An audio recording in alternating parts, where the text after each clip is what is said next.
ஒரு தந்தைக்கும் மகனுக்குமான உறவு. என்ன உறவு? இதே இந்த கடமை உரிமை இதை ரெண்டையும் அப்படியே இந்த அரசோட பொருத்தி பாருங்க. இந்த அரசுகள் நமக்கு இலவசமாக தரமான கல்வி, மருத்துவம், சாலை வசதி இவை யாவற்றையும் தந்து நமக்கு அவரவருக்கான படிப்புக்கான ஒரு வேலையவும் அதற்கான ஊதியத்தையும் கொடுத்து நம்மளை பெருமைப்படுத்தணும் இல்லையா? அதுதான் இந்த அரசினுடைய கடமை. ஆனால் இந்த அரசுகள் இந்த கடமையை செய்ய தவறி இருக்கின்றன.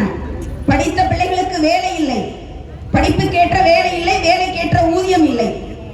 இப்படி நம்மளோட வாழ்க்கையில் நடக்கிற ஒவ்வொன்றையும் நீங்கள் தகப்பன் மற்றும் பிள்ளை என்று நீங்கள் பொருத்தி பாருங்கள். நாம் தமிழர் கட்சியினுடைய தேர்தல் வரையறை என்ன என்பதையும் நீங்கள் சிந்தனை செய்து பாருங்கள். எல்லோருக்கும் தரமான இலவசமான கல்வி, அதற்கேற்ற வேலை, வேலைக்கேற்ற ஊதியம், அதை கொண்டு வாழ்கின்ற பெருமை மிக்க வாழ்வு ஆகியவற்றை தர நாங்கள் தயாராக இருக்கிறோம். அதை பெறுவதற்கு நீங்கள் தயார் என்றால் வருகின்ற 26 சட்டமன்ற தேர்தலில் நாம் தமிழர் கட்சியின் விவசாய சின்னத்திற்கு வாக்களித்து எங்களை வெற்றி பெற செய்ய வேண்டும் என்று அன்போடு கேட்டு அமர்கிறேன். இலக்கு ஒன்றுதான், இனத்தின் விடுதலை. இனம் ஒன்றாவோம், இலக்கை வென்றாவோம். நாம் தமிழர். தொடர்ந்து உழவர் பாசறையின் மாநில செயலாளர் சின்னண்ணா அவர்கள்.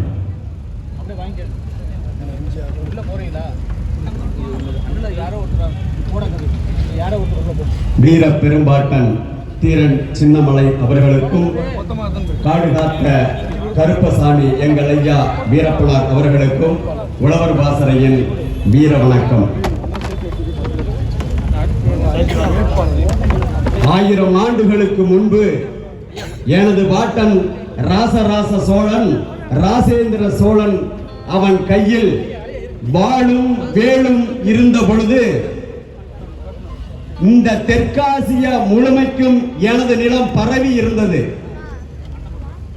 வடக்கே கங்கை வரை எனது ஆட்சி அதிகாரம் நமது பாட்டன்கள் நிறுவினார்கள். இந்தியா 1000 ஆண்டுகளுக்கு பிறகு சுதந்திரம் அடைந்த பிறகு, விடுதலை அடைந்த பிறகு என் தமிழர் நாடு அடிமையாய் போனது. ஆரியத்திடமும் திராவிடத்திடமும் அடிமையாய் போனது. இன்று தமிழரின் நிலப்பரப்பு 1,30,000 சதுர கிலோமீட்டர். சுதந்திரத்திற்கு பிறகு நாம் இழந்தது கிட்டத்தட்ட 60,000 சதுர கிலோமீட்டர்களை நாம் இழந்திருக்கிறோம். தமிழர் கையில் ஆட்சி அதிகாரம் இல்லாததால், வந்தவன் போனவன் எல்லாம் நம்மை ஆண்டதால் நாம் இங்கு அடிமைகள் ஆனோம். நமது நிலமும் வளமும் பறிபோனது. இந்த நிலையை நாம் மாற்ற வேண்டும். நாம் தமிழர் மாற்ற வேண்டும். தொடர்ந்து இந்த இந்திய அரசு தமிழர் நிலப்பரப்பை சுருக்கிக் கொண்டே வருகிறது. வளர்ச்சி திட்டங்கள் என்ற பெயரில் ஹைட்ரோ கார்பன் திட்டம், ஈத்தேன் மீத்தேன் திட்டம், அதுபோல அணு உலைகள், மின் பூங்காக்கள் என்று, சிற்காக்கள் என்று நமது விளை நிலங்களை பறித்துக் கொண்டு நமது நிலப்பரப்பை சுருக்கிக் கொண்டிருக்கிறார்கள். நாம் இன்னும் எவ்வளவு நாள் இதை வேடிக்கை பார்த்து கொண்டிருக்க போகிறோம்? இந்த நிலையை நாம் மாற்ற வேண்டும். இந்த ஆரியத்தையும் திராவிடத்தையும் இந்த மண்ணில் இருந்து அகற்ற வேண்டும். இந்த மண்ணில் நாம் தமிழர் ஆட்சி அமைய வேண்டும். நாம் இழந்த நிலத்தையும் வளத்தையும் மீண்டும் நாம் பெற வேண்டும். இந்த தமிழர் நிலத்தில் தமிழர்களுக்கு குரல் கொடுக்கும், களத்தில் நிற்கும் அத்தனை போராளிகளையும் திட்டமிட்டு ஆரியமும் திராவிடமும் கொன்று கொண்டிருக்கிறது. நமது ஐயா, நமது பெருந்தகப்பன் நம்மாழ்வாரை போராட்ட களத்திலே கொன்றது. தமிழ் தேசியம் பேசினார் என்றதற்காக நமது காடு காத்த எல்லைச்சாமி ஐயா வீரப்பனாரை கொன்றது. மது ஒழிப்பு போராளி நம் மண்ணின் மகன் சசி பெருமாளை இந்த திராவிடமும் ஆரியமும் கொன்றது. இந்த ஆரியத்தையும் திராவிடத்தையும் என்று கொன்று புதைக்கிறோமோ, என்று நமது தமிழர் நிலத்தில் தமிழர் ஆட்சி அமைக்கிறோமோ அன்றுதான் தமிழர்களுக்கு விடுதலை. நாம் தமிழர் கட்சி ஆட்சி அமைப்போம். அண்ணன் சீமான் தலைமையில் ஒரு புதிய தமிழ் தேசிய அரசியலை நிறுவுவோம். நன்றி, வணக்கம். நாம் தமிழர், நாமே தமிழர். தொடர்ந்து மகளிர் பாசறையின் மாநில ஒருங்கிணைப்பாளர் சத்யா முருகேசன். ஆரியம் பெண் அடிமை என்கிறது, திராவிடம் பெண் உரிமை என்கிறது, தமிழ் தேசியம் பெண் விடுதலை இல்லையே மண் விடுதலை இல்லை என்கிறார் எமது தலைவர் மேதகுவே பிரபாகரன் அவர்களின் திசையை நோக்கி எனது உரையை தொடங்குகிறேன். வீரப்பனார் இந்த மண், மலை, ஆறு என அனைத்தையும் காத்தவர். அவருக்கு ஒரு பேர் வச்சாங்க அவர் வாழ்ந்திருந்த காலத்துல. என்னது? கொள்ளைக்காரன். யானை தந்தத்தை கொள்ளையடிச்சா, சந்தன மரத்தை வெட்டி அமிச்சா, அதனால வீரப்பன் ஒரு கொள்ளைக்காரன் அப்படின்னு. அப்ப வெட்டி கடத்தப்பட்டவர் கொள்ளைக்காரன் என்றால் வாங்கினவன் எவன்? அவன் நல்லவனா, யோகியமானவனா முதல் சொல்லணும். இந்த திராவிடம் தமிழர்களை எப்போதும் ஒரு திருடனாகவும் ஒரு கொள்ளை கூட்டனாகவும் மட்டுமே காட்டுகிறதே தவிர நல்லவனாக என்றும் காட்டவில்லை. ஈழத்திலே தலைவர் பிரபாகரன் அவர்களை புலிகளின்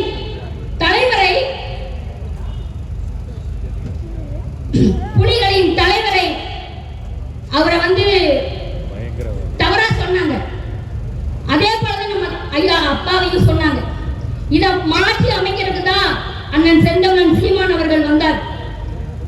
இப்ப கூட சொல்றேன், இந்த மண்ணை காக்கவும், இந்த மலைகளை காக்கவும், ஆறை காக்கவும் எப்படி எங்கள் அப்பா வீரப்பனார் அவர்கள் போராடினாரோ அதே போல எங்கள் அண்ணன் செந்தமிழன் சீமான், எங்கள் குலசாமி அண்ணன் செந்தமிழன் சீமான் அவர்கள் உறுதியாக 2026 மாபெரும் வெற்றியை பெற்று எங்கள் தங்கச்சி வித்யா வீரப்பன் அவர்களை இந்த மக்கள் வாக்கு செலுத்தி வெற்றி பெற செய்ய வேண்டும் என்று உறவுகள் அனைவரையும் கேட்டுக்கொள்கிறேன். தமிழ் தாய் வாழ்க, தலைவன் பிரபாகரன் வாழ்க. நன்றி. நாம் தமிழர். தொடர்ந்து மகளிர் பாசறையின் மாநில ஒருங்கிணைப்பாளர் அபிநயா. எனது அன்பு தாய் தமிழ் சொந்தங்கள் அனைவருக்கும் எனது புரட்சி வணக்கம். புரட்சியாளர்கள் உருவாக்கப்படுவதில்லை, உருவாகிறார்கள் என்கிறார் சேக்குவரா. அதுபோல் இந்த காலம் தன்னை காத்துக்கொள்ள ஒவ்வொரு காலகட்டத்திலும் ஒரு புரட்சியாளர்களை உருவாக்கி கொண்டே இருக்கும். அதுபோல் உருவானவர்கள் தான் தாத்தா தீரன் சின்னமலை, அப்பா வீரப்பனார், எங்களது தலைவர் மேதகுவே பிரபாகரன் அவர் வழியில் உருவான இந்த தமிழ் இனத்தின் இறுதி நம்பிக்கை எங்கள் அண்ணன் செந்தமிழன் சீமான் அவர்கள். இன்று சாதிய அடையாளமாக திகழக்கூடிய தீரன் சின்னமலை அவர்கள் அந்த காலத்தில் சாதிக்காக நிற்கவில்லை, தன் இனத்துக்காக, தன் மண்ணுக்காக, தன் மக்களின் உரிமைக்காக நின்றார். அதே ரத்தம் தான் எங்களுக்குள் ஓடுகிறது. எப்படி என்று கேட்கிறீர்களா அன்பு உறவுகளே? சமீபத்தில் திருப்பூரில் ரிதன்யா என்ற பெண் இறந்தால், தன்னை மாய்த்து கொண்டால். அந்த குடும்பம் அந்த பொண்ணு செத்து அந்த ஆஸ்தி கூட சூடு ஆறல. அந்த குடும்பம் சென்றது எடப்பாடியார் அவர்களிடம். எதிர்கட்சி தலைவர் வீட்டில் இருந்து கொண்டே வெளியே இருந்தவர்கிட்ட லெட்டர் வாங்கிட்டு போக சொன்னாங்க.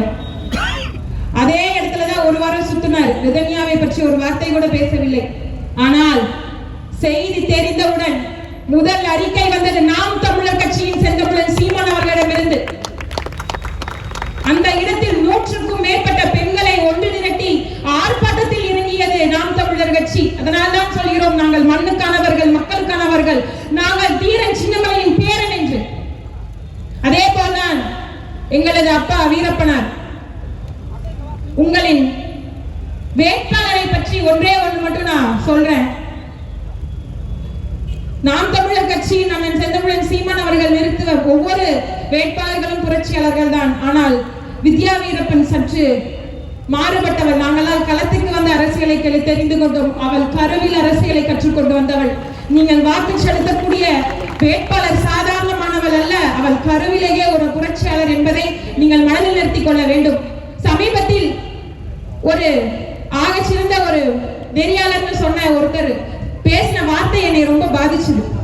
சொன்னாரு, 40 உயிர்களை கொன்று 4 நாட்கள் அதை பற்றி எதுவும் பேசாமல் 3 நிமிட காணொலியில் அதை பற்றி எந்த ஒரு சின்ன ஒரு நடுக்கம் கூட இல்லாம பேசிட்டு போன விஜயை பத்தி ஒருத்தர் சொல்றாரு, ஒரு ஆகச்சிறந்த ஒரு நெறியாளர் சொல்றாரு, ஒரு மீடியாக்காரர் சொல்றாரு, விஜய் இஸ் a குட் பொலிட்டிஷியனா வளர்ந்துட்டு இருக்காரு, குட் பொலிட்டிக்கல் மூவ் சொல்றாரு. 16 ஆண்டு காலமாக இந்த மக்களையும் இந்த மண்ணையும் நேசித்து ஒவ்வொரு போராட்டத்திலும், ஒவ்வொரு மக்களின் போராட்டத்திலும், ஆர்ப்பாட்டத்திலும், கண்ணீரிலும் அவர்களை உயிராக உணர்வாக மதித்து, அவர்களை கோட்டாக, கோழி பிரியாணியாக, 500 ரூபாயாக பார்க்காமல் அவர்களை உயிராக உணர்வாக அவர்கள் நல்ல ஒரு வாழ்க்கையை வாழ்ந்துவிட வேண்டும் என்று நினைத்து இந்த களத்தில் இந்த நிமிடம் வரை ஓடிக்கொண்டிருக்கக்கூடிய செந்தமிழன் சீமான் அவர்கள் இருக்கின்ற காலத்தில் 40 உயிர்களை கொன்றவனை ஒரு குட் பொலிட்டிக்கல் மூவ், ஒரு குட் பொலிட்டிஷியனா வளர்ந்துட்டு இருக்காருன்னு சொல்றாரு. அன்பு உறவுகளே, எனது அண்மை தாய் தமிழ் சொந்தங்களே, தமிழ் மக்களே, நீங்கள் யாருக்கு வாக்கு செலுத்த போகிறீர்கள் என்பதை நீங்கள் தான் முடிவு செய்ய வேண்டும். ஒன்றே ஒன்றை திமுகவோடு சொல்கிறேன், உங்களையும் இந்த மண்ணையும் இந்த மக்களையும் காப்பாற்ற வேண்டும் என்று நினைக்கக்கூடிய இந்த பிள்ளைகளுக்கு எங்களையும் எங்கள் பிள்ளைகளையும் காப்பாற்ற தெரியாமலா அவர்கள் பின்னாடி ஓடிக்கொண்டு வந்திருக்கிறோம்.